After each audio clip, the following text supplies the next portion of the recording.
Welcome to the Slop Farm. Enjoy the video. In this video, I will show you how to cook gravy from scratch, ensuring a rich, flavorful addition to your meals. First, gather your ingredients. Pan drippings from your roasted meat, about 1/4 cup of all-purpose flour, and 2 cups of good quality broth. These simple components are the foundation for creating an exceptional homemade gravy that will truly elevate your dinner plate, making every bite more enjoyable. Creating a perfect roux is the crucial first step for a smooth, lump-free gravy. Begin by heating about 2 tablespoons of your pan drippings or melted butter in a medium saucepan over medium heat. Once shimmering, gradually whisk in 2 tablespoons of all-purpose flour, blending until smooth.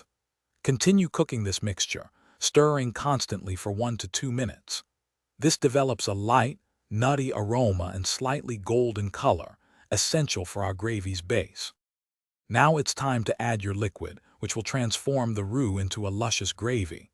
Slowly pour in about 2 cups of cold broth, a little at a time, continuously whisking to ensure a completely smooth mixture. Cold liquid helps prevent lumps, creating a silky texture.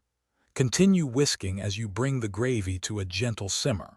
You will notice it slowly starting to thicken as it warms, developing that perfect consistency. Let your gravy simmer gently for about 5 to 7 minutes, allowing the flavors to meld and deepen. Stir occasionally to prevent sticking. During this time, the gravy will continue to thicken, reaching that ideal consistency where it nicely coats the back of a spoon. Before serving, taste it carefully.